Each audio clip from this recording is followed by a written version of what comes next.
श्याम घोलप फिर से एक बार आपका इस ट्रेनिंग सेशन में स्वागत करता हूं। मैं आशा करता हूं कि आप सभी लोग स्वस्थ हैं और आप अपने साथ अपने परिवार का यानी घर का परिवार और एमसीएल परिवार दोनों का ख्याल रख रहे हैं। मैं ये भी उम्मीद करता हूं कि आप सभी लोग 1 घंटा बहुत अच्छी एक्सरसाइज कर रहे हो, अपने हार्ट अपने लंग को मजबूत कर रहे हो और अपनी इम्यूनिटी को बढ़ा रहे हो। तो चलिए शुरुआत करते हैं आज के टॉपिक से। दोस्तों, हमारी जो सभ्यता संस्कृति के बहुत सालों पहले इंसान बाकी के जानवर जैसे ही रहता था, यहां वहां भटकता था, शिकार करता था और अपना गुजरान करता था। लेकिन एक वो चीज कि जिसकी वजह से इंसान एक जगह बस्ती करके रहने लगे, वो चीज थी एग्रीकल्चर। एग्रीकल्चर की खोज, वो चीज थी खेती, अपना कृषि, जिसकी वजह से इस इंसान को अनाज प्राप्त हुआ और वो एक जगह खेती करके रहने लगा। और इसी समुदाय से निर्माण हुआ गांव। पूरी दुनिया में कहीं भी जाओगे आप तो बस्ती की कैसी शुरुआत हुई, गांव का कैसी शुरुआत हुई, तो इसका एक ही कारण है, वो है एग्रीकल्चर, कृषि। और दूसरी बात कि इसकी सबकी शुरुआत, कितने भी डेवलप्ड कंट्रीज अगर आप देख रहे हैं, लेकिन इनकी सभी की शुरुआत गांव से ही हुई। हम देख सकते हैं कि हमारे प्राचीन संस्कृति में, जो भी हड़प्पा, मोहनजोदड़ो या बाकी दुनिया की किसी भी संस्कृति आप लीजिए, ये संस्कृति वहां तैयार हुई जहां खेती आप अच्छी तरह से कर सकते हैं, जहां इस खेती के लिए अच्छा एग्रोक्लाइमेटिक कंडीशन है, अच्छी जमीन है, अच्छा पानी है और आसानी से खेती हो सकती है। इस तरह से फिर गांव तैयार हुए, बाद में शहरें तैयार हुए, बड़े बड़े गांव तैयार हुए। लेकिन उस दिनों से इस पूरे समाज का अर्थव्यवस्था और प्रशासन दोनों का केंद्र बिंदु रहा है गांव। दोस्तों, हमारे सभ्यता में भी जब हम वैदिक वैदिक पीरियड की बात कर रहे हैं, उस वैदिक पीरियड में जब वेदों का निर्माण हुआ था, उसमें भी पूरे देश की जो नींव थी, जो अर्थ कारण था, हमारा समाज कारण और प्रशासन था, वो गांव के ऊपर ही केंद्रित था। और यही सिलसिला चालू रहा हमारे मध्ययुगीन भारत में। मध्ययुगीन भारत के सभी शहंशाह, मुगल्स, बाकी के राजा महाराजा, इन्होंने भी यही परंपरा कायम रखी, यही व्यवस्था कायम रखी। लेकिन इस व्यवस्था को अगर किसी ने बहुत बुरी तरह से डिस्टर्ब किया होगा तो वो था ब्रिटिश राज। दोस्तों, ब्रिटिश ने वो एक कंपनी थी, जिस कंपनी ने इस देश को कैसे देखा, इस देश को ऐसे देखा कि कैसे इस देश से मैं ज्यादा से ज्यादा निचोड़ के अपने कंपनी का फायदा करा था, कैसे मैं हमारे जो इंग्लैंड में बनी हुई जो फैक्ट्रियां है उसमें कैसे ज्यादा से ज्यादा रॉ मटेरियल हासिल हो। तो उन्होंने इस गांव के तरफ इसका जो ढांचा था, इसकी जो पूरी अर्थव्यवस्था, ये पूरा गांव अपने आप में एक पूरा अर्थपूर्ण था, स्वयंपूर्ण था, सुजलाम सुफलाम था, उसकी तरफ बिल्कुल देखा नहीं। उन्होंने हमारी हमारी फैक्ट्री को जो चाहिए था वो रॉ मटेरियल के लिए, फिर उन्होंने वैसे सबको वही काम करने के लिए लगा। उनको चाहिए था जूट, उनको चाहिए था कॉटन, कपास, उनको चाहिए था ओपियम, उनको चाहिए था चाय कॉफी, उनको चाहिए था चीनी। बस यही इसी के जो एग्रीकल्चर वो उन्होंने कराने के लिए उनको कहा। हम कहते हैं कि अंग्रेजों ने कम्युनिकेशन, ट्रांसपोर्टेशन अच्छा बढ़ाया, उन्हें रेलवे की शुरुआत की। लेकिन दोस्तों, ये सिर्फ इसीलिए की ताकि ये सभी रॉ मटेरियल, सभी जो चीजें वो आसानी से अपने देश में लेके जा सकते थे। शायद हमें याद नहीं, लेकिन बिहार, मध्य प्रदेश, यूपी, उड़ीसा, यहाँ में बहुत बड़े बड़े हमारे बड़े बड़े सल्तनत हुआ करते थे, राजा महाराजा हुआ करते थे, बड़ी बड़ी हमारी इंटरनेशनल लेवल की यूनिवर्सिटीज वहां हुआ करती थी। लेकिन अंग्रेजों ने अपने फायदे के लिए इसको छोड़ अपने जो पोर्ट्स थे, जो बंदरगाह थे, जैसे मुंबई, कलकत्ता, मद्रास, यहाँ के जहां से वो ज्यादा से ज्यादा रॉ मटेरियल लेके जा सकते थे और वहां तैयार किया हुआ माल वो यहाँ लेके आ सकते थे। बस इसीलिए उन्होंने इस सब चीज को डेवलप किया। दोस्तों, हम देख सकते थे कि जो गांव अपने आप में पूरी तरह से अर्थव्यवस्था में स्वयंपूर्ण थे, वो गांव की पूरी व्यवस्था बदल के ये गांव, ये पूरा देश एक कॉलोनी बन गया। एक ऐसा कॉलोनी जो सिर्फ सर्व कर रहा था अंग्रेजों के फायदे के लिए। यहां तक कि यहाँ के हमारे किसान जो भी माल का उत्पादन करते थे, वह उसके ऊपर इतना टैक्स उन्होंने बढ़ाया कि वो बहुत महंगा हो गया। लोगों ने उसको इंपोर्ट करना बंद किया और ऊपर से अपनी फैक्ट्री का सस्ता माल, अपनी फैक्ट्री का जो बना हुआ माल, वो कंपलसरी यहाँ लोगों को बेचा करते था। तो इस तरह उस गांव की पूरी जो अर्थव्यवस्था, पूरी व्यवस्था वो बर्बाद हो गई थी। 1947 में हमारा देश आजाद हुआ, लेकिन उसके पहले ही कुछ दिनों 50-60 साल से ही गांव का एडमिनिस्ट्रेशन कैसे अच्छा बेहतर हो, इसलिए अंग्रेज काम करने लगे थे। क्योंकि 1857 में जो उठाव हुआ, राष्ट्रीय उठाव हुआ, उसके बाद उनको एक समझ में आया कि हमें सिर्फ हमारे फैक्ट्री के साथ भी हमारे जो लोकल एडमिनिस्ट्रेशन है ना, उसके बारे में भी ख्याल रखना पड़े। और वहीं से शुरुआत हुई पंचायत राज की। आजादी के बाद सरकार ने कई कार्यक्रम का अमल बजावनी की, एग्जीक्यूट किया। उसमें एक इंपॉर्टेंट कार्यक्रम था समुदाय विकास कार्यक्रम और पंचवार्षिक योजना। लेकिन वो ये पूरा इसकी एग्जीक्यूशन करने का, इस पे अमल करने के बाद उनको पता चला कि अगर हमें देश को आगे आगे बढ़ाना है, देश को आगे लेके जाना है, देश की उन्नति करनी है, तो हमें फोकस करना पड़ेगा गांव के ऊपर। और गांव का ये सब जो कारोबार है, ये जो पूरा प्रशासन है, वो फिर से वो लोगों के हाथ में ही देना पड़ेगा, तभी जाके ये चीजें अच्छी तरह से चली। और इसी के साथ शुरुआत हुई स्थानिक स्वराज्य संस्था या पंचायत राज सिस्टम का। दोस्तों, तो 80 से 90% लोग गांव में रहते थे। तो गांव की जो पंचायत राज व्यवस्था था, वो बहुत इंपॉर्टेंट थी, जो हम लोग देखने वाले। आज तो हम लोग देख रहे हैं कि शहरों में भी ऑलमोस्ट उतने लोग रह रहे हैं। शहरों में लगभग 48 to 50% लोग अभी शहरों में, छोटे छोटे टाउन इसमें रह रहे हैं। वहां भी एक स्थानिक स्वराज्य संस्था है, वहां नगर निगम है, वहां म्यूनिसिपालिटीज है, वहां म्यूनिसिपल कॉर्पोरेशन है, बड़े बड़े। और ये सभी स्थानिक स्वराज्य संस्था है, वो सभी वहां के लोग जो चुन के देते हैं, ऐसे लोगों के साथ अपना पूरा कारोबार प्रशासन करते हैं। लेकिन गांव की जब हम लोग बात करें, तो हमारा पूरा जो देश है वो बनता है राज्यों से, और राज्य बनते हैं जिलों से। तो इस जिले का जो प्रशासन था, वो उसकी नींव रखी गई इस पंचायत राज सिस्टम से। दोस्तों, पंचायत राज सिस्टम, कई सारी कमेटियां बैठी, तब जाके ये सिस्टम इवॉल्व हुआ। लेकिन जैसा मैंने कहा कि आजादी के पहले से ही अंग्रेज लोग इस पे काम कर रहे थे, तो इसलिए आजादी के तुरंत बाद जो पहला राज्य था जिसने पंचायत राज सिस्टम अपनाया, वो था राजस्थान। पहला राज्य जिसने इसके ऊपर कानून बनाया, वो था बिहार। और ऐसा करके एक एक राज्यों ने अपना अपना ये पंचायत राज सिस्टम डेवलप किया। 1993 में देश का एक कानून बना, जिसकी वजह से पंचायत राज सिस्टम पूरे देश में इसका अमल चालू हुआ। यह पंचायत राज सिस्टम हर जिले में त्रिस्तरीय, 3 स्तर के ऊपर काम करता है। सबसे जो बेसिक स्तर है, सबसे इंपॉर्टेंट जो स्तर है, उसको कहते हैं ग्राम पंचायत स्तर, जो गांव के लेवल काम करता है। जो तालुका लेवल पे जो स्तर होता है, जहां ये प्रशासन का काम होता है, उसे कहते हैं पंचायत समिति, तालुका या ब्लॉक लेवल। और जो जिला लेवल का जो स्तर है, उसे कहते हैं जिला परिषद। दोस्तों, ये जो ग्राम पंचायत है, ये इस पूरे जो स्तर का सबसे बेसिक, ऐसा सबसे इंपॉर्टेंट सा स्तर है। जैसे हम कहते हैं कि अपना देश अलग नहीं है, वो राज्यों से बनता है, वैसे ही हर जिला, हर तालुका बनता है ग्राम पंचायती से। ग्राम पंचायत एक बेसिक पॉलिटिकल ऐसा स्तर है। अभी इस पॉलिटिकल स्तर में किस तरह से प्रशासन होना चाहिए, इसलिए हर राज्य ने अपने अपने कायदे कानून बनाए हैं। उन्होंने कहा कि इतना पॉपुलेशन होना चाहिए तो उससे होगा ग्राम पंचायत। तो पहले था 2000, 1000, अभी तो कई सारे राज्यों में 500 लोग इकट्ठा, 500 का पॉपुलेशन हुआ तब वो ग्राम पंचायत बनता है।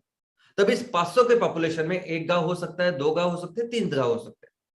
लेकिन इसमें ये प्राइमरीली एक पॉलिटिकल ऐसा सबसे बेसिक यूनिट है। इस गांव में होती है ग्राम सभा। ग्राम सभा यानी उस गांव में रहने वाले, उस ग्राम पंचायत में रहने वाले सभी लोग मिलके उनकी होती है सभा। इस सभा का जो रेफरेंस है वो वैदिक पीरियड में भी है। ये गांव के लोग मिलके बनाते हैं सभा, और अपने ही लोगों में से वो चुन के देते कुछ ऐसे लोग जो इसका प्रशासन करते हैं, और इसी को बोलते हैं ग्राम पंचायत के सदस्य। ये ग्राम पंचायत सदस्य मिलके फिर ये गांव का कारोबार करते हैं, और इसमें से भी कोई एक आदमी होता है जो इन सबका नेता होता है या सबका मुखिया होता है, जिसको हम मुखिया, सरपंच या प्रधान बोलते हैं। दोस्तों, लेकिन बहुत पहले से ही ये ग्राम पंचायत सिर्फ पॉलिटिकल नहीं, जैसा मैंने कहा कि सबकी शुरुआत इकोनॉमी, आर्थिक कारण से हुई। हमारे देश में भी ये बहुत पहले से एक हमारी इकोनॉमी का एक ऐसी बुनियाद थी, जो बुनियाद अपने आप में स्वयंपूर्ण थी। हर गांव अगर आप देखोगे तो हर गांव इस आर्थिक स्थिति में स्वयंपूर्ण था। उन दिनों जब चलन भी नहीं था, जब ये रुपया वगैरह नहीं था, जब वस्तु विनिमय ऐसा होता था जिसको हम बार्टर बोलते हैं, यानी गांव में हर कोई अलग अलग जो लोग हैं अलग अलग इकोनॉमिक एक्टिविटी करते थे। कोई लोहे का काम करता था, कोई लकड़ी का काम करता था, कोई अनाज उगाया करता था। और अगर मेरे पास मैं लोहे का काम करता हूं तो मैं लोहे का आपको वस्तु दूंगा और उसके बदले में मैं आपसे अनाज लूंगा। अगर मेरे पास अनाज है तो मैं कुछ आपको अनाज दूंगा और उसके बदले में मैं कुछ लकड़ी की चीज लूंगा। ऐसे ऐसे एक सभी लोग एक दूसरे के प्रति व्यवहार करते थे। और हमारा हमारा पूरा जो गांव था इस तरह से पूरे से एक स्वयं पूर्ण था। दोस्तों, एमसीएल बिजनेस मॉडल में अगर हम लोग देखेंगे तो हमें हमारा एक ही लक्ष्य है। हमारा लक्ष्य है कि हमें अपने देश को फिर से सुजलाम सुफलाम बनाना है। ये पूरी जो दुनिया की संस्कृति है, दुनिया की सभ्यता जब से चालू हुई है ना, 80% ऑफ टाइम हम भारत दुनिया की सबसे बड़ी अर्थव्यवस्था थी। 2/3 तक इतनी बड़ी अर्थव्यवस्था, इतनी बड़ी जीडीपी हमारी सिर्फ थी पूरी दुनिया में। और इसका एक ही कारण था कि कुदरत ने हमें इतना सब कुछ दिया है। ये कुदरत, ये एग्रीकल्चर जी इतनी स्ट्रांग हमारी थी कि जिसकी वजह से हमारी अर्थव्यवस्था दुनिया में नंबर 1 ऐसी अर्थव्यवस्था थी। तो आज जो हमारा मिशन है, आगे हमें अपने देश को फिर से उस मकाम तक, उस स्थान पर लेके जाना है। तो हमें फिर से एक चीज के ऊपर फोकस करना पड़ेगा और वो है ग्राम पंचायत। क्योंकि जिसके वजह से अपनी अर्थव्यवस्था इतनी मजबूत थी, फिर से हमें बेसिक पे जाना पड़ेगा। फिर से हमारे हमारे गांव को उस वैसे अर्थव्यवस्था में मजबूत बनाना पड़ेगा, उसको सुजलाम सुफलाम बनाना पड़ेगा। और इसीलिए हमने हर ग्राम पंचायत के ऊपर एक प्रोजेक्ट का निर्माण किया है जिसका नाम है एमसीएल विलेज प्रोजेक्ट। और हमारे पूरे इस बिजनेस मॉडल में, इस पूरे फैमिली में सबसे अहम, सबसे इंपॉर्टेंट अगर कोई प्रोजेक्ट है तो वो है यह एमसीएल विलेज प्रोजेक्ट। जैसा हम कहते हैं कि हमारा तहसील का अगर आपका कोई नाम है तो वो तहसील कुछ अलग जगह या अलग एंटिटी नहीं है, वो तहसील बनता है आपके सभी ग्राम पंचायतों से। वैसे दोस्तों, आज तहसील लेवल के हमारे जो एंटरप्रेनर है, तहसील लेवल के जो हमारे स्टार्टअप्स है, मैं आपको बोलना चाहूंगा कि आपकी एक कंपनी नहीं है स्टार्टअप। अगर आपके तहसील में अगर 80 ग्राम पंचायत है, अगर 100 ग्राम पंचायत है, 120 ग्राम पंचायत है, तो दोस्तों आपके एक तालुका में 120 कंपनियां हैं, 120 प्रोजेक्ट्स है, 120 अलग अलग बिजनेस यूनिट्स हैं। और हर कोई जो बिजनेस यूनिट है वो अलग अपने इसमें स्वतंत्र, इंडिपेंडेंट ऐसा बिजनेस यूनिट है जिसको हमें इंडिपेंडेंटली सक्सेसफुल करना है। तो तालुका में ये मत समझे कि हमें एक पूरे तालुका को मिलकर 100 टन की या 200 टन की फैक्ट्री करनी, नहीं। तो हर ग्राम पंचायत में हमें जिस एमवीपी का निर्माण हम लोग कर रहे हैं, जिस प्रोजेक्ट का निर्माण कर रहे हैं, उसको सक्सेसफुल करना है, तब जाके हम सुजलाम सुफलाम कहलाएंगे। तो कैसे एग्जैक्टली हम लोग करेंगे? तो एक ही तरीका होता है। अभी इस गांव को कुदरत ने इतना कुछ दिया है, जितने रिसोर्सेस हमारे पास है दुनिया में, वो दुनिया में किसी दूसरे देश के पास नहीं। बस इस रिसोर्स को, इस संसाधनों को हमें डेवलप करना है, तब जाके इन गांव को हम लोग डेवलप कर पाएंगे। सबसे इंपॉर्टेंट पहला जो रिसोर्स है वो है जमीन, ये मिट्टी। दोस्तों, मैं आपको बता दूं कि हमारे जैसी मिट्टी पूरी दुनिया में कहीं नहीं है। अमेरिका हमसे 3 गुना बड़ा है, चाइना हमसे 3 गुना बड़ा है, लेकिन जितनी खेती की योग्य जमीन हमारे पास है वो दुनिया में किसी के पास नहीं। ये जमीन, जिस जमीन की हम लोग बात कर रहे हैं, आज किसी जमीन पे कुछ खेती हो रही है, किसी जमीन पे नहीं हो रही है, लेकिन ये सभी जमीन बहुत महत्वपूर्ण है, बहुत जरूरी है, बहुत इंपॉर्टेंट है, बहुत इंपॉर्टेंट रिसोर्स है जो दुनिया में किसी के पास नहीं है। और हमें यह देखना है कि कैसे हर एकड़, हर इंच के जमीन को हम लोग डेवलप कर पाए। दोस्तों, हो सकता है कि आपकी जो फैक्ट्री तहसील की, जो 100 टन, 200 टन, 500 टन आउटपुट की फैक्ट्री लगने के लिए आपको पर्याप्त नेपियर ग्रास कुछ ग्राम पंचायतों से, कुछ गांव से मिल जाए। और हमारे देश में ऐसी व्यवस्था है कि कहीं भी जाइए आप, नॉर्थ ईस्ट से लेके आप साउथ, कहीं भी जाइए, लेकिन आपको पर्याप्त अपनी फैक्ट्री चलाने के लिए आपको जितना रॉ मटेरियल चाहिए, उतनी जमीन, उतनी खेती हर जगह आपको मिले। लेकिन हमारा वैसा नहीं। हम लोग सोच रहे हैं कि हर ग्राम पंचायत में कोई भी तरह की जमीन हो। देखो, हर ग्राम पंचायत में अगर ऑन एन एवरेज हम देखें तो 650 हेक्टर यानी 1625 एकड़ इतनी जमीन है। तो सोचिए, ये सभी जमीन, ये जो हम लोगों ने तैयार किए, ये बहुत मेहनत करके तैयार की। इसके ऊपर जो मिट्टी है उसको बहुत साल लगे, उसके बाद ही मिट्टी तैयार हुई है। और बहुत मेहनत करके, बहुत पैसे खर्च करके ये हमने तैयार किया, ऐसा हमें सोचना पड़ेगा। कुदरत ने जो हमें अभी रेडीमेड दिया है, लेकिन सोचिए कितनी मेहनत करिए, बहुत इंपॉर्टेंट रिसोर्स है। कुछ ऐसी ग्राम पंचायत हो सकती है कि जहां ऐसी प्लेन लैंड नहीं है, वहां सिर्फ ऐसे पहाड़ है, लेकिन जो प्रोडक्ट्स, जो एग्रीकल्चर प्रोड्यूस इस पहाड़ पे होगा वो प्लेन पे नहीं होता है। अगर आपको चाय की, कॉफी की अगर आपको कल्टीवेशन करनी है तो वो सिर्फ ऐसे पहाड़ पे ऊपर होगा। अगर आपकी जमीन है समुद्र को लग के रेती, रेत उसमें ज्यादा है, तो उस रेत में वो नारियल के पेड़ बहुत अच्छे होंगे। कुछ ऐसे प्रोडक्ट है वो बाकी के नॉर्मल जगह पे नहीं होंगे। जम्मू कश्मीर में जो फल होंगे वो बाकी की जगह पे नहीं होंगे। वहां जो एनिमल हस्बेंड्री होगी बाकी की जगह पे नहीं होगी। तो अपने ग्राम पंचायत में जो कुछ, जो जमीन है वह कुछ ना कुछ अपनी विशेषता है, उसको हमें देखना पड़ेगा। और हमारे पास तो सभी ऑप्शंस है। हमारे पास तो हम लोग देख सकते हैं कि हम लोग सिर्फ ईंधन के बारे में नहीं, तो ऑर्गेनिक की जो भी चीज रहेगी उसको हम लोग उसको तैयार कर सकते हैं, उसके प्रोडक्ट्स तैयार कर सकते हैं और पूरी दुनिया में दे सकते हैं। हम लोग एक पेट्रोकेमिकल के जो आज प्रोडक्ट्स है उसको 100% हमको रिप्लेस करना है, और उसको रिप्लेस करके bio rubber, bio plastic, bio paint, ऐसी सब चीजें हमें करनी है जो फिर से हमारी खेती से आने वाली है। तो आज हमारे यहाँ जो 1625 एकड़ जमीन है उस पर हम लोग क्या कर सकते हैं, ऐसे कई सारे ऑप्शन आज हमारे सामने हैं जो हमें करने हैं। इतना ही नहीं, तो एनिमल हस्बेंड्री, दोस्तों हम पूरी दुनिया में अपना देश एक ऐसा देश है कि जहां रहने की योग्य सबसे अच्छी कंडीशन है। चाहे वो आदमी, लोग हो, इंसान हो, चाहे वो जानवर हो, सबके लिए सबसे अच्छी रहने वाली अगर कोई भूमि है तो भारत भूमि है। तो कई सारे ऐसे गांव होंगे कि जहां हम लोग अच्छी तरह से ये पशुपालन का बिजनेस कर सकते हैं, दूध का कर सकते हैं, मधुमक्खी का कर सकते हैं, और इस तरह से हमारी जमीन का उपयोग कर सकते हैं। तो हमारा एक ही मकसद होना चाहिए, एक ही लक्ष्य होना चाहिए कि ये 1625 एकड़ जो जमीन है, जो हर तहसील में, हर ग्राम पंचायत में हमें अवेलेबल है, उसको कैसे ज्यादा से ज्यादा उसके उससे उत्पादन ले और हमारे किसानों को ज्यादा से ज्यादा उत्पादन दे। देखो मैं एक प्रैक्टिकल चीज आपको बोलता हूँ। अब मैं मुंबई में रहता हूँ। मुंबई में कई सारे ऐसे लोग हैं जो ऑफिस में काम करते हैं, जो मल्टीनेशनल कंपनी में काम करते हैं, लेकिन उनको हमेशा लगता है कि अपनी खुद की जमीन हो, अपनी खुद की खेती हो। तो वो मेहनत करके पैसे जोड़ के वो बंबई के बाहर या अपने गांव में, बंबई के बाहर की बात करता हूँ, एक ऐसी छोटी सी वो जमीन का टुकड़ा लेते हैं, और ऐसे जमीन का टुकड़ा कि जहां वो थोड़ी सी खेती करे, अपना घर का घर बनाए, ऐसा कुछ। और ऐसा जमीन का टुकड़ा जो सिर्फ बारिश में आपको एकदम ग्रीन नजर आएगा, हरा नजर आएगा, और बाकी के पूरे दिन वो पूरा सूखा होता है। फिर भी ये लोग हफ्ते में एक बार जाएंगे, 2 हफ्ते में एक बार जाएंगे, लेकिन उस थोड़े से जो छोटे से जमीन के टुकड़े को जिसपे बिल्कुल पानी नहीं, कुछ नहीं, कुछ नहीं, इस तरह से उसको सजाते हैं, इस तरह से उसको डेवलप करते हैं कि आप देख सकते हैं कि पूरी उनकी छोटी सी स्ट्रिप होती है लेकिन वो बहुत डेवलप्ड होती है। वैसा हम लोग कर सकते हैं। आज मुझे पता है कि कितने सारे हमारे यहाँ ऐसे एग्जाम्पल हैं कि जहाँ जमीन बुरी तरह से खराब हो गई है, जहां बंजर हो गई, जहां अभी कुछ भी नहीं आता।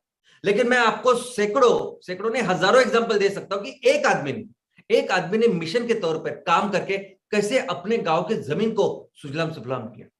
अभी यही एग्जाम्पल मैं आपके सामने रखता हूं कि डॉक्टर लाल सिंह साहब है, एक औष्णिक विद्युत प्रकल्प, अगर आपने देखे होंगे, तो जहां कोयले से ये विद्युत निर्मित की जाती है, बहुत बहुत बहुत ज्यादा प्रदूषण होता है, बहुत ज्यादा पैमाने में राख तैयार होती है, और राख इतनी फैलती है आजू बाजू गाँव में पानी में कि वो पूरी बंजर जमीन हो जाती है। तो ऐसी ही एक बंजर जमीन अभी आप देखोगे सामने है आपके। सिर्फ 2 साल पहले ऐसी बंजर जमीन थी, और 2 साल के बाद काम करने के बाद वो जमीन कैसी हो गई है वो जरा आप देखिए। ऐसे हजारों एग्जाम्पल मैं आपको दे सकता हूं। तो दोस्तों हमारे गांव में अगर कोई भी ऐसा आपको नजारा दिखाई देता है कि जमीन बिल्कुल कल्टीवेशन में नहीं है, कुदरत ने इतना कुछ दिया है कि बहुत जल्दी हम ऐसी जमीन को विकसित कर सकते हैं और इससे कुछ उत्पादन हमारे किसानों को, भाइयों को दे सकते हैं। लोग, दूसरा बहुत महत्वपूर्ण जो असेट है या रिसोर्स है वो है लोग। काफी सारे लोगों का ऐसा कहना है कि नहीं, इतनी सारी आबादी जो है वो आबादी हमारे लिए बहुत बड़ा प्रॉब्लम है। मैं समझता ही नहीं ये प्रॉब्लम है। हमारा भारत देश पहले से इतना समृद्ध है कि कितने सारे लोग, कई सारी आबादी हमेशा यहाँ से ज्यादा ही होती है। पूरी दुनिया से सबसे ज्यादा आबादी हमारे देश में ही होती है, क्योंकि इस पे कंडीशन ऐसे कि जहां ज्यादा से ज्यादा लोग रह सकते हैं। और बाहर से जो भी लोग आए अंग्रेज छोड़ के, सभी लोग यहाँ के बस गए ना। लेकिन ये लोग अभी हजारों साल से जब यहाँ रह रहे हैं, उन्होंने अपनी अपनी विशेषताएं डेवलप की है। ये हमारे पूरे बिजनेसेस के लिए हर जगह बहुत बहुत कंट्रीब्यूट कर सकते हैं। बहुत बड़े पैमाने में हम रोजगार निर्मित तो होगी, उनको रोजगार मिलेंगे, लेकिन उनके साथ ये बहुत अच्छा कंट्रीब्यूट कर सकते हैं हमारे बिजनेसेस को। कैसे? तो दोस्तों, जैसा मैंने कहा, अगर आपने सुना होगा तो 12 बलूतेदार ऐसी एक सिस्टम है कि हर गांव में हर कोई फैमिली वो किसी न किसी एक चीज में माहिर था, एक्सपर्ट था, अपनी सेवा देता था। लेकिन आज की तारीख में ये सब जो चीजें वो हजारों सालों से जो करते आ रहे हैं, उसको बहुत महत्व, डिमांड प्राप्त हुई है। क्यों? क्योंकि जो पेट्रोकेमिकल के प्रोडक्ट्स है, जिसकी वजह से, जिसके कचरे की वजह से पूरा जो इकोसिस्टम है, पर्यावरण का संतुलन है, वो पूरी तरह से खराब हो चुका है। अब इन दिनों में लोगों को चाहिए कि वो कुछ इको फ्रेंडली, जिससे पर्यावरण की कोई हानि नहीं होती, ऐसी चीजों को बहुत ज्यादा डिमांड है। हमारे गांव में आप देख सकते हैं कि ऐसे कई लोग आपको मिलेंगे कि जो इस हस्तकला में ऐसे इको फ्रेंडली प्रोडक्ट्स बनाने में माहिर है, और जिसका डिमांड पूरी दुनिया में, आज ऐसी चीजें हम लोग पूरी दुनिया में बेच सकते हैं। वो हम देख सकते हैं कि ऐसे कौन से लोग हैं कि जिनसे हम लोग ये उत्पादन तैयार कर सकते हैं और हमारा बिजनेस डेवलप कर सकते हैं। उन लोगों को एक अच्छी आमदनी हम लोग दे सकते हैं। आपको क्या करना है? आपको सिर्फ हमारे अपने ग्राम पंचायत का, अपने गांव के प्रति वो सर्वे करना है, देखना है कि कौन से वो लोग हैं कि ये सब जो करते हैं। और मुझे पता है कि एक भी गांव हमारे देश में ऐसा नहीं है कि जहां ऐसे विशेषज्ञ नहीं है। दोस्तों, तीसरा बहुत इंपॉर्टेंट जो रिसोर्स है वो है पानी। हम इतने खुशनसीब हैं कि दुनिया में दूसरी सबसे ज्यादा वर्षा हमारे देश में होती है। इतने, अभी ये पानी सभी चीजों के लिए लगता है ना, लेकिन यही पानी, जब कई घर ऐसे होते हैं कि जहां दिन में आधा घंटा पानी आता है, कई घर ऐसे होते हैं कि दिन में 4 घंटे पानी आता है, तो आप बराबर उसकी व्यवस्था करते हैं कि आधा घंटा भी पानी आया तो आप बराबर रखते हैं कि उसकी व्यवस्था पूरे दिन में हो। लेकिन कुछ गांव, कुछ शहर ऐसे कि जहां 2 दिन में, 3 दिन में पानी आता है। मैं एक शहर को जानता हूं, मनमाड़ करके है महाराष्ट्र में, जहां 10 दिन, 12 दिन, 15 दिन के बाद पानी आता है। लेकिन फिर भी एक बार वो पानी आया तो लोग क्या करते हैं, उन्होंने ऐसी व्यवस्था करके रखी है कि 15 दिन के लिए उसकी व्यवस्था बनती है और वो रहते हैं। तो जब कुदरत 12 महीने में 4 महीने, 4 महीना छोड़िए, 2 महीना भी अगर आपको पानी देती है, तो ऐसा समझिए कि 24 घंटे में 4 घंटा पानी मिल रहा है आपको। तो हम ये भी नहीं देख सकते कि कैसे हम लोग इस पानी को रखें संभाल के, जो लगने वाला है बाकी का टाइम। जो भी राजा महाराजे जिनकी वजह से हम लोग सुजलाम सुफलाम थे, उस राजा ने क्या किया मालूम आपको? उन राजाओं ने, चाहे वो राजा भोज हो, छत्रपति शिवाजी महाराज हो, साउथ के राजा हो, सभी राजाओं ने पहली बार ये देखा कि हमारे यहाँ प्रजा कितनी है, उनके क्या क्या उपयोग, क्या क्या जरूरतें हैं, और वैसे उन्होंने बड़े बड़े तालाब रखे। बड़े बड़े तालाब उन्होंने, राजाओं ने उस टाइम में, उस जमाने में जब कोई मशीनरी नहीं थी, तब बांधे लोगों के पानी की व्यवस्था के लिए। और इतना सिंपल काम हम लोग नहीं कर सकते क्या? मैं आपको हजारों ऐसे एग्जांपल दे सकता हूं कि जिन्होंने ऐसे गांव कि जहां बिल्कुल जो ड्रॉट है, जो बिल्कुल सूखे है, ऐसे उन्होंने एकदम सुजलाम किया है, सुफलाम किया। कैसे? तो सिंपल तरीके हैं। अभी कुछ तो मैं आपको ऐसे एग्जांपल दे सकता हूं जो आज के दिन में भी है। केरला में सबसे ज्यादा बारिश होती है। केरला में सबसे वन ऑफ द फेमस ऐसे जो जिला है वो त्रिशूर है। उस त्रिशूर में कुछ ऐसे भी लोग रहते हैं जो जो जब गर्मी में सूखा पड़ता है तो उनको अपना रहना बदलना पड़ता है। ऐसे आदिवासी लोग भी रहते हैं, ऐसे जगह पे हम लोग रहते हैं। तो ऐसा एक एग्जांपल मैं आपको देना चाहता हूँ कि कैसे लोग तब्दील करते हैं। दोस्तों, ये जो जनाब है, इनका नाम है योगेश चौहान साहब। ये पुणे में रहते हैं और पुणे में एक मल्टीनेशनल कंपनी में काम करते हैं। लेकिन उनको हमेशा लगता था कि मैं अपने गांव के प्रति कुछ करूं। इनका गांव है सातारा में, दही गांव करके। वही सातारा में अभी हमारी फैक्ट्री, हमारे प्रोजेक्ट शुरू होने वाले हैं। तो दोस्तों, उनको लगा कि कैसे मैं अपने गांव को इस पानी से बाहर निकालूं, इस सूखे से बाहर निकालूं। और सिर्फ 2017 में इन्होंने चालू किया। जब चालू किया तब ऐसी परिस्थिति थी कि एक 70 साल के जो किसान है, उन्होंने उनकी 2.5 एकड़ जमीन कितनी होती है, वहां 2.5 एकड़ जमीन में 8 बार उन्होंने बोरवेल की, 8 बार, 7 बार वो सूख गई, वो उसमें पानी नहीं लगा, ड्राई टाइप हुआ, और 8वीं बार जो पानी लगा वो तुरंत सूख गया। ऐसी परिस्थिति में इन्होंने काम किया। सबसे पहले तो वो वहां नहीं रहते थे, लोगों का ध्यान आकर्षित करने के लिए उन्होंने वहां का जो शमशान था वहां थोड़ा सा काम किया, और लोगों को साथ मिलके जो कुछ पैसे लगते थे उस काम के लिए, वो यहां से वहां से CSR या कुछ चंदा विंदा इकट्ठा करके उन्होंने काम किया। और आज ये 3-4 सालों में अगर आप देखोगे, सिर्फ 3 साल में, तो वहां इतना पानी है, हर कुएं को पानी है, हर तालाब को पानी है, जमीन में अच्छी तरह से पानी है, और वो गांव इस पानी की वजह से समृद्ध बन गया। दोस्तों, हर ग्राम पंचायत में हमारा टर्नओवर कम से कम 5 करोड़ का हो सकता है। ऐसी इतनी कैपेबिलिटी, इतना पोटेंशियल आज हमारे हर गांव में है, हर ग्राम पंचायत में। 5 करोड़ का माल हमारे किसान तैयार कर सकते हैं और बेचेंगे, यानी हम लोग ही खरीदेंगे। तो दोस्तों सोचिए कि उसमें अगर कुछ खर्चे अभी करने हो, कुछ करने हो, तो आसानी से ये सब कर सकते हैं। हर गांव पानी में सेल्फ सफिशिएंट हम लोग कर सकते हैं। और एक इंपॉर्टेंट जो रिसोर्स है वो है ये मौसम, ये सूरज की रोशनी। दोस्तों ये सबसे इंपॉर्टेंट है। इसलिए मैं बोलता हूँ कि ज्यादा से ज्यादा जीव हमारे यहाँ, हमारे देश में रहते हैं, क्योंकि यहाँ कुदरती बनाया ही इस भूमि को ऐसे है। यहां तक कि हमारे पास जो पश्चिमी तट और पूर्व तट पे जो समुद्र है, उस समुद्र के पानी का टेम्परेचर, उस समुद्र के पानी के अंदर का जो इकोसिस्टम है, पर्यावरण इतना अच्छा है कि दुनिया में सबसे अच्छी मछली हमारे यहाँ तैयार होती है। क्या आप जानते हैं जितने भी मछली हम लोग एक्सपोर्ट करते थे, वो पूरी मछली कौन लेता था? जापान। वो जो देश, खुद जापान वो द्वीप समूह है, द्वीप है, बेट है, चारों ओर उसके समुंदर है, और वो हमसे मछली ले रहा है। क्यों? क्योंकि उस मछली की क्वालिटी अपनी ऐसी थी। लेकिन पिछले 15 साल से अभी उसने लेना बंद किया है, क्योंकि आप अभी इतनी गंदगी, इतना पोल्यूशन हमारे अभी पानी में हो चुका है कि वो पूरा पोल्यूशन, वो पूरे केमिकल्स अभी मछली में भी आ गए हैं। तो दोस्तों ये सब काम जब हम अपने गांव की तरफ फोकस करेंगे, जब हमें प्रदूषण कम करेंगे, ये इसका उत्पादन बेटर करेंगे, तो इसको तो पूरी दुनिया में डिमांड है। रोड मैप दोस्तों, आपको तो कई सारे ऐसी चीजें, जब आप गांव में जाएंगे तो आपको कई सारे ऐसी चीजें दिखाई देंगी जिसको हम लोग डेवलप कर सकते हैं। आपको सिर्फ पहले ये करना है कि जिस ग्राम पंचायत के आप उद्योजक हो, पहले तो उस ग्राम पंचायत के बारे में आपको एक अपना विजन तैयार करना है। आपको देखना है कि ये जो मेरा गांव है, उसको 5 साल के बाद, 10 साल के बाद MCL के साथ मिलकर जब हम लोग बिजनेस डेवलप करेंगे तो कैसा लगेगा, मेरे भविष्य का कैसे चित्र दिखेगा।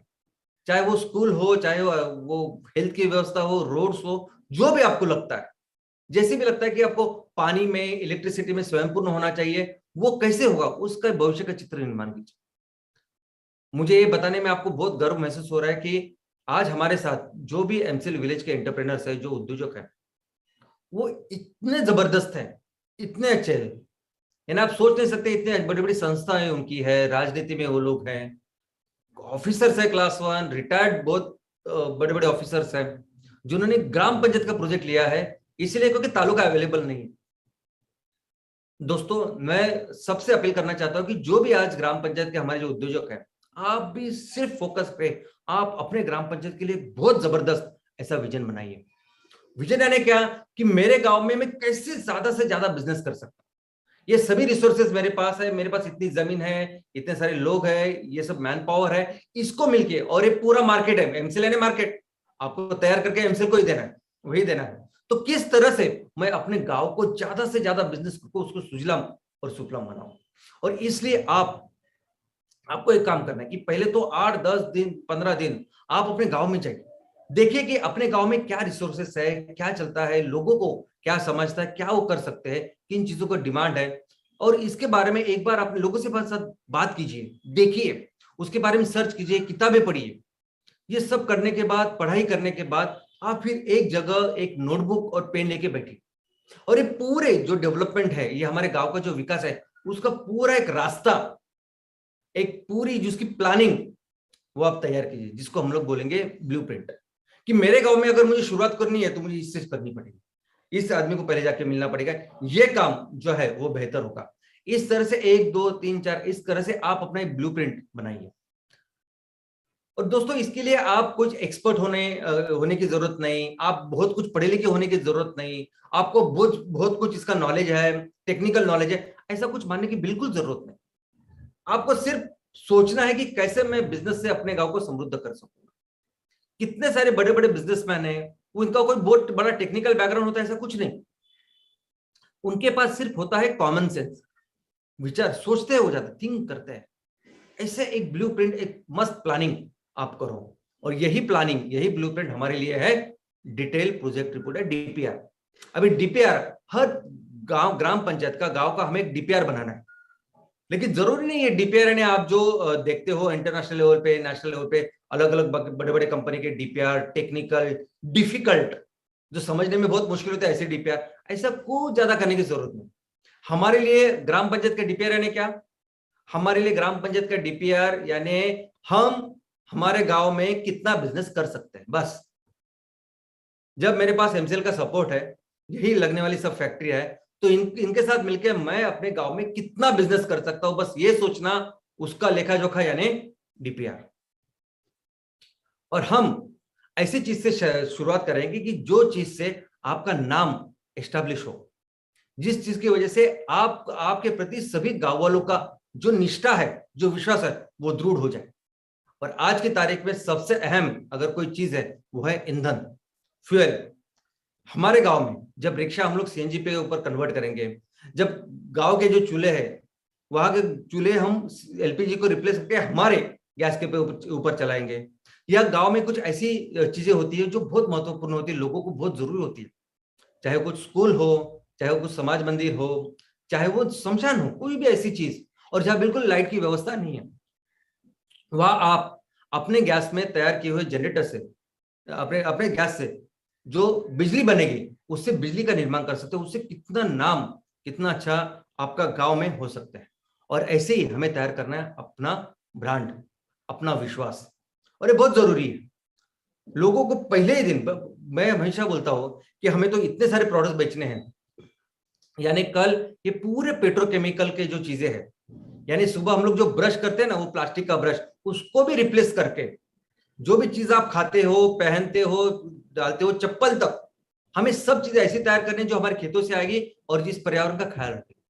तो बेचना तो बहुत कुछ है, करना तो बहुत कुछ है, रॉ मटेरियल बहुत कुछ करना है, लेकिन उसके लिए पहले जो विश्वास का निर्माण करना है, वो विश्वास तैयार होगा इस ऐसे ईंधन के साथ, इस पहले प्रोडक्ट के साथ। लेकिन सबसे इंपॉर्टेंट चीज, सबसे सबसे यानी मैं तो बोलता हूं इस पूरे बिजनेसेस में गांव को अगर हमें सुजलाम सुफलाम करना है, तो सबसे महत्वपूर्ण चीज, सबसे सबसे सबसे सबसे सबसे इंपॉर्टेंट चीज अगर कुछ है, तो वह है सैटरडे सेशन।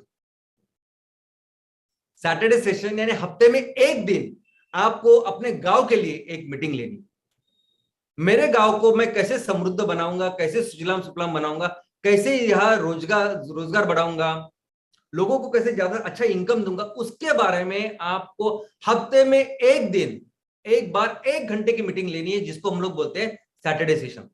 और जरूरी नहीं कि आप शनिवार को करो, आप सोमवार को करो, मंगलवार को करो, बुधवार को करो, गुरुवार को करो, शुक्रवार को करो, रविवार को करो, जो दिन आपको लगता है सही है, जिसमें लोगों को फुर्सत होती है, जहां गांव का जो मार्केट है, मार्केट का दिन हो सकता है, ऐसी कोई भी चीज, और एक एक फिक्स्ड जगह और फिक्स्ड टाइम, आपको हर हफ्ते ये काम करना है। और इसका बिजनेस के साथ कोई लेना देना नहीं। अभी आपने शुरुआत की है ना एमसीएल विलेज प्रोजेक्ट के साथ, तो पहले इमीडिएटली पहले हफ्ते से इसकी शुरुआत करो। फैक्ट्री लगेगी, फैक्ट्री आएगी, माल बेचे जाएंगे, आपके वो बिजनेस भी हो गए, सब कुछ होगा, लेकिन आप आज से शुरुआत करके हमेशा के लिए उसको चालू रखना है, पूरी जिंदगी इसको चालू रखना है। हर हफ्ते एक एक दिन उस गांव के लिए 1 घंटा देना है। और जरूरी नहीं कि हर हफ्ते आप ही मीटिंग करो, आप ही बताओ, कोई भी आके बात कर सकता है।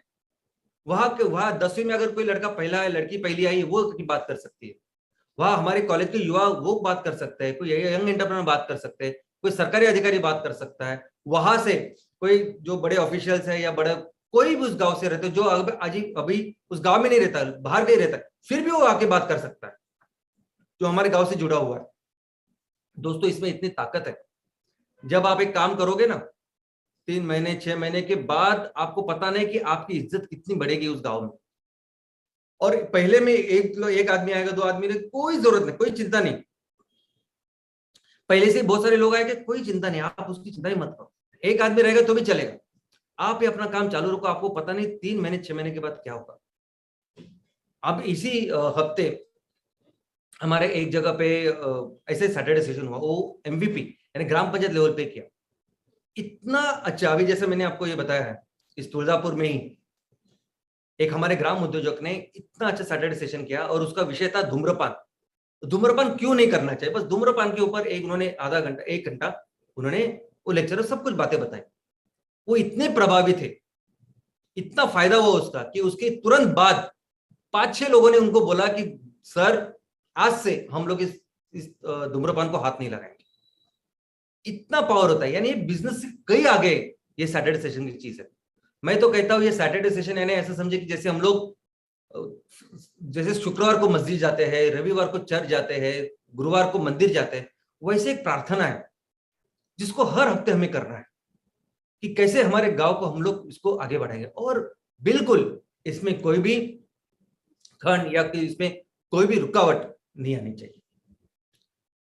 और दोस्तों इसमें कई सारे ऐसे हमारे लोगों के जो सवाल है, जो कुछ क्वेरीज है जिनके बारे में आज आपको बताना चाहूंगा।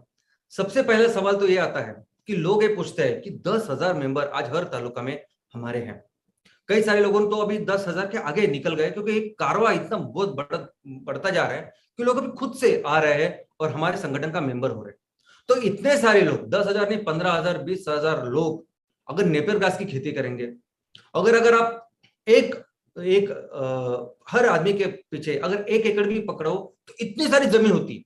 तो इतने सारे जमीन का आप नेपियर घास लोगे क्या? इतना बायोमास इतना हम लोग तैयार करेंगे, मेहनत करेंगे, आप लेंगे क्या? कैसे लेंगे आप इतना सब कुछ? आपके फैक्ट्री तो 100 टन की है। तो दोस्तों आप इसको किसी भी दूसरे अपने जो एग्रीकल्चर का प्रोड्यूस है उसके साथ कंपेयर ही मत कीजिए।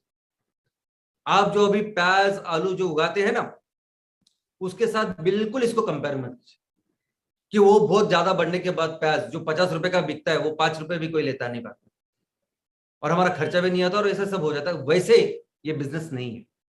आज जिस चीज का आप निर्माण कर रहे हो ना वो है ईंधन, ऑयल एंड गैस।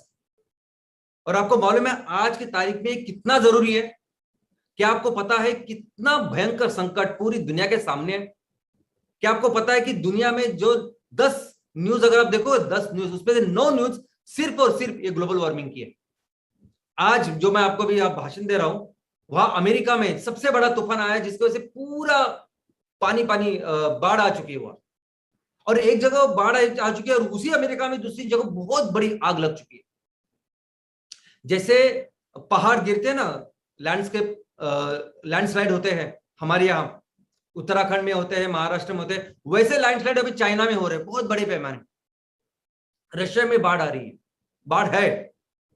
तो देखिए आप हर जगह, यानी आप ऐसा मत सोचिए कि पिक्चर में जैसे होता है ना कि एक ही दिन में सब कुछ तबाह हो जाता है, वैसे एक दिन में नहीं होता, लेकिन हर दिन हो रहा है। आप सोच नहीं सकते कि 3 4 5 साल के बाद क्या हो सकता है। हमारे देश में भी जो हो रहा है आप देख ही रहे हैं ना। तो जो चीज हम लोग ये तैयार कर रहे हैं ये दवा है, दवा। अगर इसको सबको रुकाना है, बंद करना है, फिर से हमारी इस धरती को या पर्यावरण को बचाना है तो यही अपनाना पड़ेगा। ये जो ऑयल एंड गैस हम लोग ले रहे हैं, ये फॉसिल सीएनजी से लेके सब कुछ, ये नहीं चलेगा। हमको तो अपने देश में ही करना ही है, लेकिन बाकी के दूसरे देश को भी देना है दुनिया को। ये जैसे कोरोना की वैक्सीन है, दवा है ना, वैसा ही है। तो आप उसकी चिंता ना करें कि कितना माल तैयार होगा, कितना करेंगे, उसका हम लोग क्या करेंगे। लेकिन हर ग्राम पंचायत में कितना करना है उसका हमने एक तरीका सोच के रखा है। हर ग्राम पंचायत में हम जितनी जमीन आपकी अवेलेबल है उससे 15 से 20% यानी 100 हेक्टर इतने जमीन पे हम लोग बायोमास करेंगे, नेपियर ग्रास करेंगे। अब यो क्यों? क्योंकि हर गांव में हर जगह एक जैव विविधता है। जंगल में शेर भी रहता है, चूहा भी रहता है, सांप भी रहता है, हाथी भी रहता है, सब कुछ रहता है ना। और सब अपनी अपनी जिंदगी जीते हैं। ऐसा होता है कि सिर्फ शेर ही होता है, ऐसे नहीं होता है ना। हर जगह एक बैलेंस होता है और इस बैलेंस, ये जो प्रकृति के नियम है उसके साथ चलना बहुत जरूरी है। वैसे हम लोग काम करेंगे।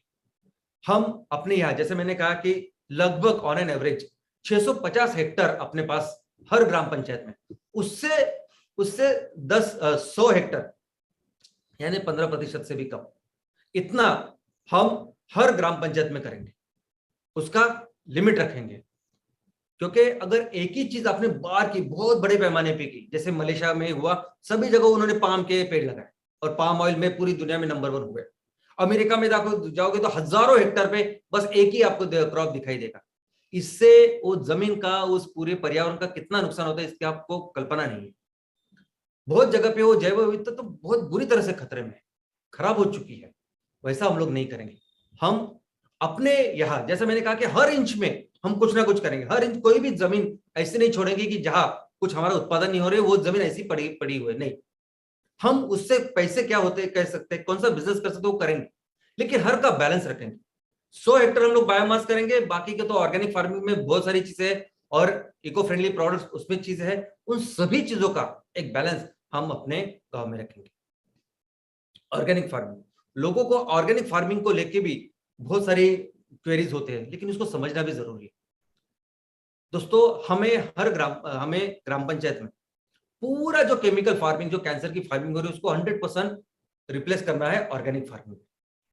लेकिन उसको समय लगेगा, समय लगेगा, समय लगता है। क्योंकि जिस तरीके से आज आप या आज हम लोग सब लोग जो खेती कर रहे हैं, इतनी बड़ी मात्रा में वो रासायनिक, वो केमिकल फर्टिलाइजर हम लोग डालते हैं। इंसेक्टिसाइड जो पूरे 1 लीटर में अगर 5 ml होना चाहिए, उसको 100-200 ml आप डालते हैं।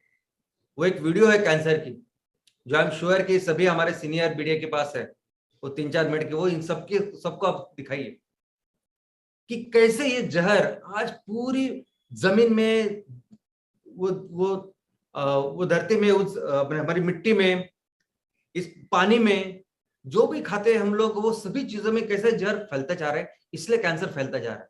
तो अगर आपको साफ करना, आपको 100% जहर निकालना है, तो उसको टाइम लगता है, कम से कम 3 साल लगते हैं आपका ये जहर, ये केमिकल्स पूरी तरह से जमीन और पानी से निकलने के।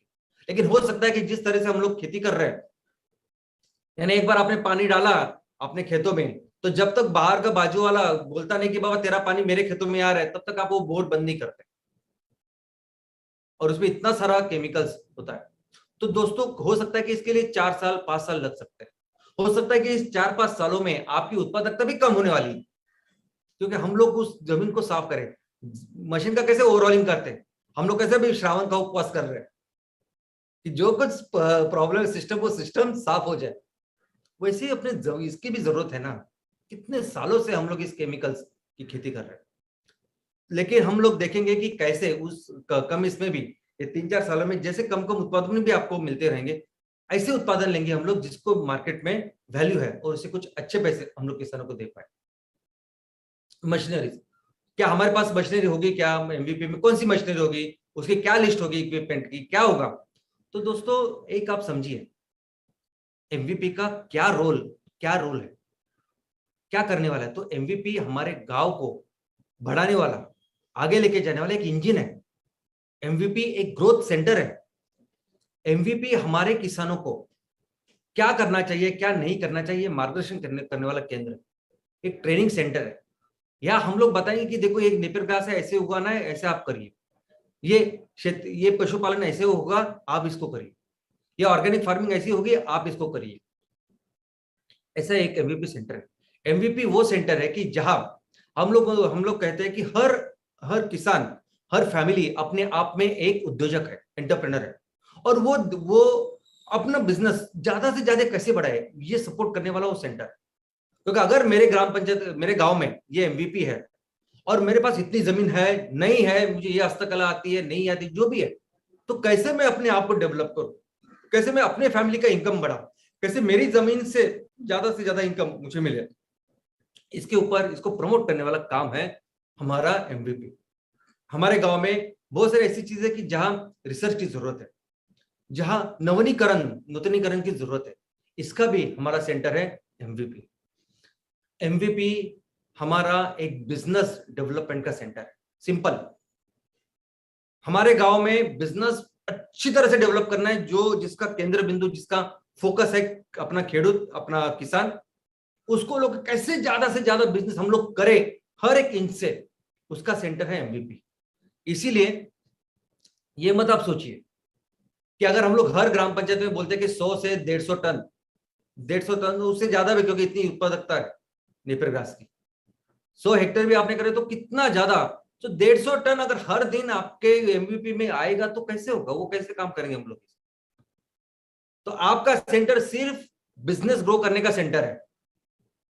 वो जो रॉ मटेरियल, चाहे वो नेपियर ग्रास हो, चाहे वो दूसरा ऑर्गेनिक की फार्मिंग हो या बाकी कुछ हो, ये सभी चीज वो सब फैक्ट्री प्रोसेसिंग वो सब देख लें, वो अलग होगा आपसे, वीपी से। ये हमारी एक स्कूल है, एक वर्शिप सेंटर है कि जहां हम लोग आगे जिंदगी में तरक्की करने वाला एक सेंटर होने वाला है। जीरो वेस्ट ग्राम पंचायत, इसको भी लेके लोगों को लगता है कि कचरा, हमें पूरे सभी गांव को कचरा मुक्त करना है। बहुत बहुत बहुत राइट, करेक्ट। हमें हर गांव को कचरा मुक्त करना है, सिर्फ सॉलिड ही नहीं, लिक्विड, गैसेस, सभी तरह के कचरे। मैं आपको कचरे के बारे में भी एक बहुत अच्छा प्रेजेंटेशन दूंगा और बताऊंगा कि कचरा क्या होता है। और 100% हम लोग पूरे गांव को कचरा मुक्त करेंगे। लेकिन दोस्तों, ये हमारी सोशल एक्टिविटी है, बिजनेस नहीं है। जैसे हमें हर गांव में स्कूलों को अच्छा करना है, हर गांव में बिजली लानी है, हर गांव में जो मेडिकल फैसिलिटी उसको बेटर करना है, स्पोर्ट्स के लिए काम करना है। लेकिन ये कब, ये सब सोशल काम है, ये कब होंगे जब हम अपने बिजनेसेस प्रॉपरली स्ट्रांग करेंगे। बिजनेस के बाद करने वाला जो सोशल सामाजिक काम है उसमें से एक आता है जीरो वेस्ट। ये बात अलग है कि हम हर तरह से कचरे से आज ईंधन बना सकते हैं, कोई भी कचरा। लेकिन हमारी जो फैक्ट्रियां है, हम जो अभी ईंधन बनाना चाहते हैं, वो ईंधन कचरे से नहीं बनेगा। आप फोकस कीजिए कि हमें किसानों से नेपियर घास उठाना है, उसको लगाना है और उसको रॉ मटेरियल करके हमारे फैक्ट्रियों में सीएनजी का, पीएनजी का निर्माण करना है। एक कचरे का बिल्कुल, एक कचरा हमारे लिए बिल्कुल रॉ मटेरियल नहीं। यानी जिस गांव में, जिस ग्राम पंचायत में हम लोग बोल रहे हैं कि हमें 150 टन, 100 टन, 150 टन हर दिन बायोमास चाहिए, आई मीन करने वाले हम लोग, वहां अगर आप कचरे में जाएंगे तो आपको 500 किलो यानी आधा टन, इतना भी कचरा नहीं मिलेगा बिजनेस के लिए। तो आप, तो पहली बात तो ये कचरा और कचरे से ये सीएनजी बनेगा, ये बात बिल्कुल बोलनी नहीं है, बतानी नहीं है, अभी जरूरत ही नहीं उसकी। एक बार अपने बिजनेस के ऊपर फोकस कीजिए, उसके बाद तो आपके यहाँ सिर्फ गीला ही नहीं, सूखा, किसी भी तरह का कचरा, उसका हम लोग देखेंगे क्या करना है, कैसे हमारे गांव को कचरा मुक्त करना है। लेकिन अपना बिजनेस एक अलग है और ये जो सोशल चीज है वो अलग है। इनकम, दोस्तों इनकम के बारे में भी आपको ये समझना है कि कोई भी अगर इन्वेस्टमेंट करता है और उसमें से 20% अगर साल को मिलता है तो बहुत अच्छी इनकम होती है। और अगर 1.5 लाख किसी ने दिया है तो उसके अगर 20%, 30,000 रुपए अगर महीने को मिले तो इससे अच्छी बेहतर इनकम नहीं हो सकती। हमें बायोमास फार्मिंग के लिए 250 रुपए पर टन आपके इस सेंटर को मिलने वाले हैं, तो आप ही कैलकुलेट कीजिए। और करियर, दोस्तों दुनिया में कई सारे ऐसे एग्जांपल्स हैं जो अंतरराष्ट्रीय लेवल के ऊपर महान हस्ती बने, सिर्फ और सिर्फ उन्होंने गांव में कुछ तो चीज की, गांव से उन्होंने चालू किया।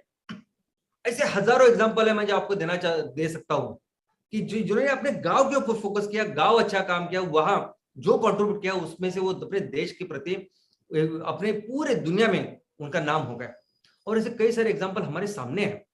देखिए मैं तो इतना ही बताना चाहूंगा कि आज अगर आप अपने गांव के ऊपर फोकस करेंगे, अच्छा काम करेंगे, तो हमारे पूरे एमसीएल के परिवार में जो कुछ आपको लगता है कि मुझे ये करना है, ऐसे करना है, फैक्ट्री होनी है, मैं इस पोजीशन में जाना चाहता हूं, वो आप किसी भी पोजीशन पे जा सकते हो अगर आप अच्छे फोकस करके अपने गांव के ऊपर काम करते हैं।